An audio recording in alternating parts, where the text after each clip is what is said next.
ഏറ്റവും കൂടുതൽ താമസിച്ചിരിക്കുന്ന hotel location ഏതായിരുന്നു? അമൃത ഹോട്ടൽ തിരുവനന്തപുരത്ത്. അവിടെയായിരുന്നു കൂടുതൽ സിനിമകളും അന്ന് അതെ അതെ അല്ലേ?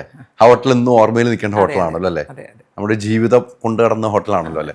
അവിടെ പ്രത്യേക റൂം അങ്ങനെ ഉണ്ടായിരുന്നു? നമുക്കൊരു വിശ്വാസം പോലെ ഒരു റൂം അങ്ങനെയൊന്നുമില്ല. ഞാൻ അങ്ങനെ കേട്ടിട്ടുണ്ട് ചില ആളുകളുടെ റൂമുകൾ. അത് ചില ആൾക്കാർ അങ്ങനെ ഉണ്ട് തോന്നുന്നു. എനിക്ക് തോന്നുന്നു പൊന്നമ്മ ചേച്ചിയൊക്കെ അങ്ങനെ ഉണ്ടായിരുന്നു തോന്നുന്നു. പറയുന്ന സമയത്ത് ആദ്യം വിളിച്ച് പറയും എനിക്ക് ആ റൂം. ഞങ്ങളൊന്നും അങ്ങനെയൊന്നും പറഞ്ഞിട്ടില്ല. നല്ല റൂമാണ്, അത്രേ ഉള്ളൂ. പോകുമ്പോൾ കിട്ടുന്ന റൂം അല്ലേ? അന്നൊന്നും ഈ റൂമുകളിൽ ഈ നമ്മൾക്ക് അന്നൊക്കെ ഈ പ്രൊഡക്ഷനിൽ നിന്ന് കാപ്പി ഇടുന്നു അല്ലെ ഫുഡ് ഒന്നും ഓരോരുത്തർക്കും ഓരോ ഇഷ്ടപ്രകാരമൊന്നും എല്ലാം ഒരുമിച്ച് തന്നെ ആയിരിക്കും. ഈ പറഞ്ഞ പോലെ ക്യാരവാനിലെല്ലാം ഒരുമിച്ചിരുന്ന് കഴിക്കണം. അപ്പോൾ ആ ഒരു നമുക്ക് ഇന്നത് വേണം, ഇന്ന ഫുഡ് വേണം, അങ്ങനെ നമുക്ക് പറയാനുള്ളൊരു അവകാശം ഉണ്ടായിരുന്നു. അന്നും ചോദിക്കും. അതൊക്കെ ഫുഡൊക്കെ ഒരു പ്രശ്നമല്ല. അന്നും ഇന്നും എന്നോ എപ്പോഴും എന്തെങ്കിലും വേണോ, ചപ്പാത്തി വേണോ അല്ലെങ്കിൽ രാത്രി വേറെ വല്ലതും വേണോ ചോദിക്കും.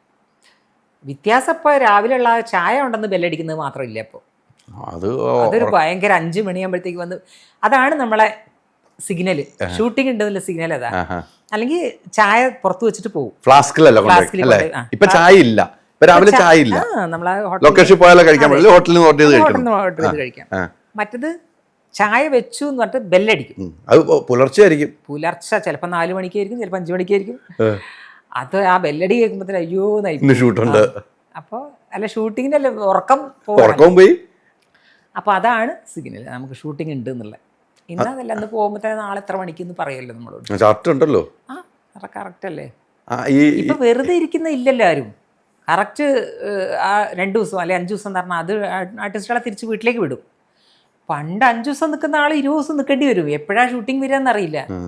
മൊത്തം അവിടെ താമസിക്കുക എന്നുള്ളതാണ് അന്നത്തേക്കൊരു. പോകാൻ പറ്റില്ല നമുക്ക്.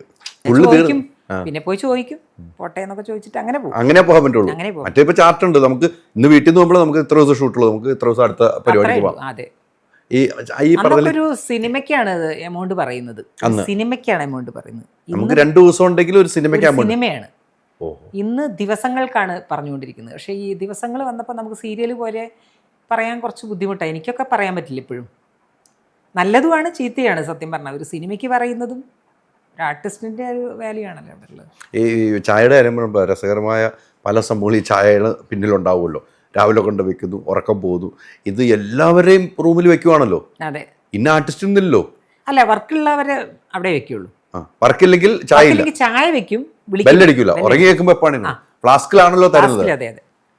വർക്കുണ്ടെങ്കിൽ മാത്രമേ ഉള്ളൂ ബെല്ലടിക്കുള്ളൂ. പിന്നെ എല്ലാവർക്കും പുതിയ ആൾക്കാർക്കൊന്നും ചിലപ്പോൾ വെക്കില്ല, ഫ്ലാസ്കൊന്നും വെക്കില്ല. പുതിയ ആൾക്കാരാണെങ്കിൽ അവർ ബെല്ലടിച്ചിട്ട് ചായ കൊടുക്കും ഗ്ലാസ്സിൽ. അപ്പോൾ ഉറങ്ങി വെച്ചാലും മേടിക്കണം ആ സമയത്ത്. അങ്ങനെയുണ്ട്.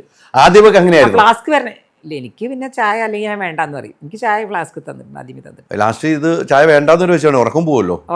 അപ്പൊ ചിലർ ചായ വേണ്ടാന്ന് പറയും. അത് ഞാൻ കേട്ടിട്ടുണ്ട് ഈ ഫ്ലാസ്കിൽ ചായ. അത് മാത്രമേ ഇപ്പൊ ഇല്ലാത്ത ബാക്കിയെല്ലാം ഫ്ലാസ്കിലേക്ക് എത്തുന്ന ഒരു ഇതാണ്.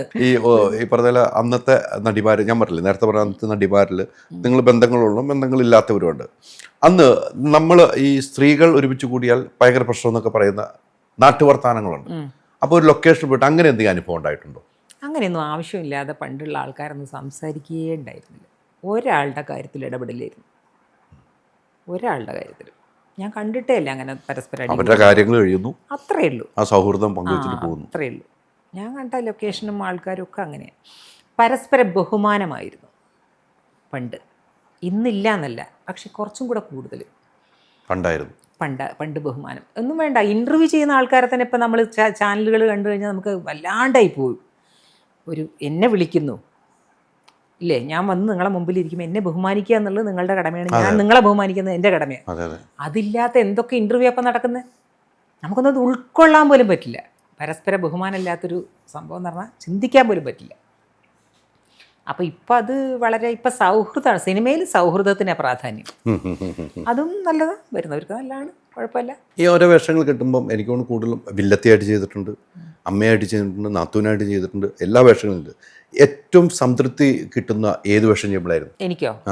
എനിക്ക് പാർവതി ഭരണിയൊക്കെ ചെയ്തപ്പോൾ ഭയങ്കര സന്തോഷം തോന്നി.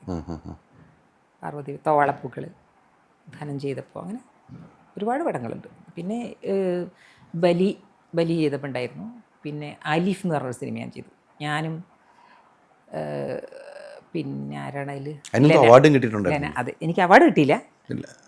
അതിനെന്തോ അവാർഡ് കിട്ടുന്നു. അതിന് കിട്ടി അല്ലേ? ഗംഭീര റോളായിരുന്നു. അതൊക്കെ വന്നപ്പോൾ ഞാൻ വിചാരിച്ചു ഇനി അങ്ങോട്ടേക്ക് നല്ല റോളുകൾ എനിക്ക് വരുന്നു. പക്ഷേ വന്നില്ല. എപ്പോഴും നല്ല റോള് ഞാൻ ചെയ്ത് കഴിഞ്ഞിട്ട് പിന്നെ കുറച്ച് ഗ്യാപ്പാണ് എപ്പോഴും വരുന്നത്. സാധാരണ അങ്ങനെയല്ല. സാധാരണ അങ്ങനെയല്ല. എനിക്ക് മാത്രം നല്ല റോള് ചെയ്തോ പിന്നെ കുറേ കഴിഞ്ഞിട്ട് വേറെ റോള് വരുന്നുള്ളൂ. എന്താണെന്നറിയില്ല. എന്താന്ന് ചിന്തിച്ചിട്ട് പിടുത്തം കിട്ടുന്നില്ല. പാരകളുണ്ടോ? അതെനിക്കറിയില്ല. പാരകളുണ്ടെന്ന് നമുക്കറിയില്ലല്ലോ. അല്ല, സീനത്ത് ഒന്നൊരാളെ വിളിച്ചു കഴിഞ്ഞാൽ ഇതാണ് ഇങ്ങനെയാണ് എന്നാ വേണ്ട എന്ന് ചിന്തിക്കൂ. അങ്ങനെയൊക്കെ ഉണ്ടാവും. ഇഷ്ടം പോലെ പടങ്ങൾ ഉണ്ടായിട്ടുണ്ട്. എന്നെ വിളിച്ച പടങ്ങൾ വേറെ ആൾക്കാർ ചെയ്തിട്ടുണ്ട്. നമ്മൾ പിന്നെ ആ ഡയറക്ടറെ കാണുമ്പോഴേ അറിയുള്ളൂ. നല്ല നല്ല റോളുകളാണ് പോയിട്ടുള്ളത്. അതൊക്കെ ഉഗ്രൻ റോളുകൾ. വിഷമം ഉണ്ടാക്കിയിട്ടുണ്ട് ഭയങ്കര. അപ്പോൾ നമുക്ക് ഭയങ്കര വിഷമം ഉണ്ടാക്കും. കാരണം നമ്മളറിയുന്നില്ലല്ലോ. സംവിധായകൻ നമ്മളെ വിളിക്കാൻ പറഞ്ഞിട്ട് നമ്മളറിയുന്നില്ല. പിന്നെ കുറേ കാലത്തിന് ശേഷം അന്ന് വിളിച്ചിട്ട് വരാൻ പറ്റില്ലല്ലേ എന്നൊക്കെ ചോദിക്കുമ്പോൾ എന്നായി പോകും നമുക്ക്. സംവിധാനം പറഞ്ഞിട്ടുണ്ട് വിളിക്കാൻ. അതെ, അത് അവർക്ക് താല്പര്യമുള്ള ആൾക്കാരെ വിളിക്കുന്നതായിരിക്കും. അതിൻ്റെ ഇടയ്ക്ക് അന്നും പ്രൊഡക്ഷൻ കൺട്രോളർമാരാണല്ലോ നിയന്ത്രിക്കുന്നത്. ആരാ അത് ചെയ്യുന്ന അറിയില്ല. പ്രൊഡക്ഷൻ മാനേജർ അങ്ങനെയാണല്ലോ, അവരാണല്ലോ വിളിക്കുന്നത്, നമ്മളെ നിയന്ത്രിക്കുന്നു, നമ്മൾ വിളിക്കുന്നു. സംവിധായകനും പ്രൊഡ്യൂസറും പറഞ്ഞിട്ടുണ്ടാവും. അതെ, പ്രൊഡ്യൂസർ അല്ല, സംവിധായകർക്ക് അവർ പറഞ്ഞിട്ടുണ്ടാവും. പ്രൊഡ്യൂസർ അങ്ങനെ ഇടപെടാറുണ്ടോ എനിക്കറിയില്ല. അല്ല, ലിസ്റ്റ് കിട്ടി കാണുമല്ലോ അവർക്ക്. അതാണ് ഞാൻ പറഞ്ഞത്. ഇന്നാളെ വെക്കണമെന്ന് പറയുന്നല്ല പറഞ്ഞത്. അതെ, നമ്മുടെ റോള് സംവിധായകനുള്ള തീരുമാനം. സീനത്ത് എന്ന് പറഞ്ഞ ആക്ടിന് ഈ റോള് സീനത്തിനാണ് എന്ന് പറയുമ്പോൾ സീനത്തിനെ വിളിക്കുന്നു. പിന്നെ നമുക്കത് ഭയങ്കര സങ്കടം വരും അത് കാണുമ്പോൾ. എന്തിനാണ് ഇവർ ഇങ്ങനെ ചെയ്തതെന്നുള്ളത്.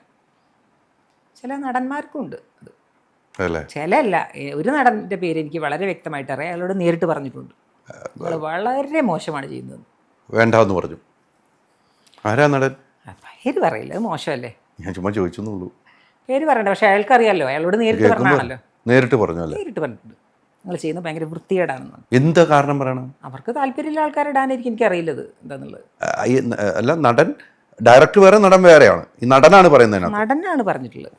ഡയറക്ടറിന്റെ അടുത്ത് പറയാണ് വേണ്ട എന്ന്. വേണ്ടെന്നുള്ളതല്ല, അത് വേറെ എന്തെങ്കിലും കാരണം പറഞ്ഞിട്ട് ഒഴിവാക്കിക്കോ. അത് എന്നെ വിളിച്ച് പറയുകയും ചെയ്തിട്ടുണ്ടേ. ഓ, അവരെന്നെ വിളിച്ച് കഥയും എല്ലാം വന്ന് വീട്ടിലേക്ക് വരാമെന്ന് പറഞ്ഞ് പിന്നെ ഷൂട്ടിംഗ് തുടങ്ങുമ്പോൾ നമ്മളില്ല എന്ന് പറയുമ്പോൾ എന്താന്ന് ചോദിക്കുമ്പോൾ അവർ വളരെ വ്യക്തമായിട്ട് പറയും. അത് പറയുകയും ചെയ്തു. പറഞ്ഞു ഇന്ന ആളാണ് പറഞ്ഞിട്ടുള്ളത് എന്ന് പറഞ്ഞിട്ടുണ്ട്.